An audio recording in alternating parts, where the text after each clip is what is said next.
नमस्कार दोस्तों, स्वागत है आपका आपके अपने चैनल शिक्षा नीति पे। दोस्तों बीएसएफसी आप लोग जानते हैं, बिहार स्टेट फूड कॉर्पोरेशन की तरफ से जो वैकेंसी आई थी, उस वैकेंसी की काउंसलिंग जो है वो कल काउंसलिंग लिस्ट जारी कर दी गई। 5 सितंबर से शुरू है काउंसलिंग, और इसको लेकर जो अभी अभी अपडेट जारी हुआ है वो आपको हम इस वीडियो में बताने वाले हैं। तो चैनल पर है, चैनल को सब्सक्राइब कर लीजिए। हमारे टेलीग्राम ग्रुप से जरूर जुड़ जाइए, उसका लिंक आपको डिस्क्रिप्शन में मिल जाएगा। वहाँ सभी वीडियोज़ हमारे मिल जाएंगे, और समय समय पर जो इंपॉर्टेंट्स अपडेट होते हैं वही मैं वहाँ डालता हूँ, कुछ फालतू नहीं डालता। चलिए दोस्तों, आइए आपको बता देते हैं कि क्या नोटिस जारी हुआ है और उस नोटिस में क्या लिखा है, क्या डॉक्यूमेंट्स लेके जाने हैं आपको, और क्या आपका वहाँ इम्पैक्ट होना चाहिए फ़िलहाल इस वीडियो में। चलिए आगे बढ़ते हैं और देखते हैं क्या नोटिस अभी जारी हुआ है। तो दोस्तों सबसे पहले बता दें कि अभी जो ये नोटिस जारी हुआ है वो इस नोटिस के लिहाज से मैं वीडियो बना रहा हूँ, क्योंकि शायद आप लोगों ने यूट्यूब पे चाहे जैसे भी हो आपने देख लिया होगा कि डीवी का कल ही अपडेट आया था। तो मैंने सोचा, कल मैंने वीडियो नहीं बनाया और कल मैं थोड़ा ट्रैवल कर रहा था इसलिए नहीं बना पाया। तो ये शुद्धि पत्र है, ठीक है। आज जो नोटिस जारी हुआ है 2/9/2023 को जो नोटिस जारी हुआ वो शुद्धि पत्र है। शुद्धि पत्र क्या हुआ आप जान लीजिए।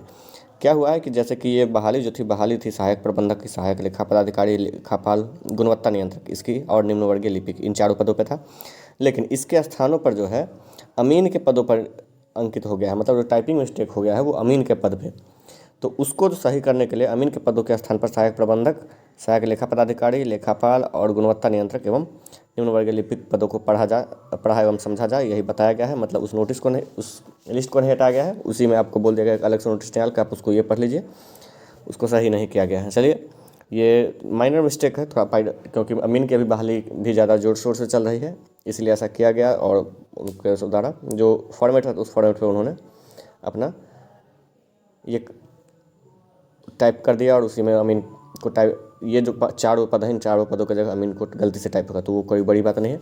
अब आपको बता दें क्या है मेन अपडेट। तो सबसे पहले आप देखिए, तो आपका जो डीवी होने वाला है उस डीवी की बात करें तो उसमें आप यहाँ देख लीजिए, असिस्टेंट मैनेजर के बारे में यहाँ है, और उसका डेट क्या है आप देख लीजिए। डीक्यू के लिए जो 5/9 को डीक्यू का भी है, उस पर जनरल कैटेगरी का है 5 सितंबर को। उसके बाद अगर बात करें 5 सितंबर की बात करें तो फिर 6 सितंबर को भी रिजर्व का है। उसके बाद बात करें तो एसटी का भी है, 6 को एसटी में एक ही है, आप देख सकते हैं। उसके बाद अगर बात करें तो date and time document verification of SC हो गया आपका, ईबीसी हो गया, फिर एससी बीसी हो गया, आरसीजी और ईडब्ल्यूएस, उसके बाद फिर एफएफडी।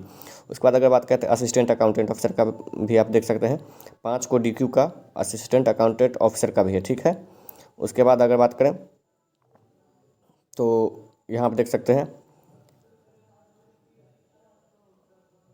7 को आपका हो गया अनरिजर्व्ड का और एसटी का। उसके बाद बात करें तो 7 को ही एससी का भी है, ईबीसी का भी 7 को ही है, बीसी का भी 7 को ही है, आरसीजी, ईडब्ल्यूएस और एफएफडी सभी का 7 को ही है। मतलब ये भी जितने भी पद हैं असिस्टेंट अकाउंटेंट ऑफिसर के उन सभी के 7 के ही हैं, बस डीक्यू का 5 को है, ठीक है। इसके बाद अकाउंटेंट की बात करें तो अकाउंटेंट का आप देख सकते हैं इसमें डीक्यू का है ही नहीं। इसके बाद बात करें तो बाकी सभी के 7 के ही हैं, अकाउंटेंट के भी, ठीक है। पोस्ट, उसके बाद हो गया क्वालिटी कंट्रोल, उसमें आप डीक्यू की बात करें तो यहाँ भी 5 सितंबर को ही है।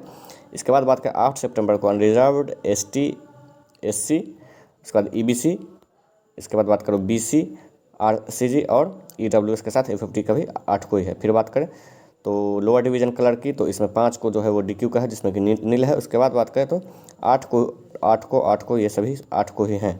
इसके बाद पूरा खत्म हो जा रहा है। उसके बाद बात करें पद की बात करें तो आप लोग जानते हैं कि सभी assistant manager, assistant accountant officer, assistant quality controller, lower division clerk के पदों पर नियुक्ति हेतु कट ऑफ आपको बता दिया गया है। कट ऑफ ये रहा आपका, आप लोग देख सकते हैं कट ऑफ कोई ज़्यादा हाई नहीं है। तो रीज़न ये है कि ये इसमें एक विशेष कोर्स को लेकर था, तो उस कोर्स में उतना हर कोई क्वालिफाई नहीं करते हैं, हर कोई उसका कोर्स किए नहीं हुए, तो इसलिए कट ऑफ कम गया है। अब बात करें क्या क्या लेके जाना है, तो original admit card of CBT का, जो आप जिस पे आपको मोहर वगैरह मारा गया होगा, original admit card, original marksheet and original certificate of matriculation, ये आपका चाहिए। Original marksheet of original certificate of intermediate, उसके बाद online attested copy of NOC, अगर आप कहीं से जॉब कर रहे हैं तो एनओसी आपको चाहिए। उसके बाद caste certificate with non creamy layer, और करंट फाइनेंशियल ईयर का ड्यूली इशूड बाय डीएम आपको चाहिए, या फिर सीओ, मतलब अपने अपने एरिया के ब्लॉक से भी आपका अगर होना चाहिए। ओरिजिनल रेजिडेंशियल चाहिए।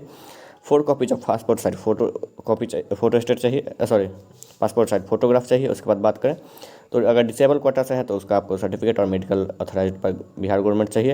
इसके बाद अगर लेटेस्ट ईडब्ल्यूएस सर्टिफिकेट चाहिए डीएम के द्वारा, अगर आप ईडब्ल्यूएस से हैं तो डीएम एसडीओ सीओ जो भी हो उसके बाद आपको original certificate issued by proper authority and claiming age relaxation, अगर आप एज रिलैक्सेशन लिए हैं तो। उसके बाद ओरिजिनल एक्सपीरियंस सर्टिफिकेट है, अगर आपके पास एक्सपीरियंस है तो।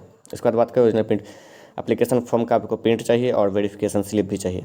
इसके बाद ये बाकी जो डॉक्यूमेंट्स हैं ये चाहिए। तो फिलहाल जो इस वीडियो में मैंने आपको बताना चाहा था वो सभी मैंने बातें बता दी है। तो अब आपको करना क्या है, आपको सही समय पे प्रॉपर टाइम पे जाना है। आपका टाइम और डेट सब लिखा हुआ है, ये आपको PDF में डाल देता हूँ अपने टेलीग्राम ग्रुप में, वहाँ से आप देख सकते हैं। फिलहाल इस वीडियो में इतना ही, धन्यवाद।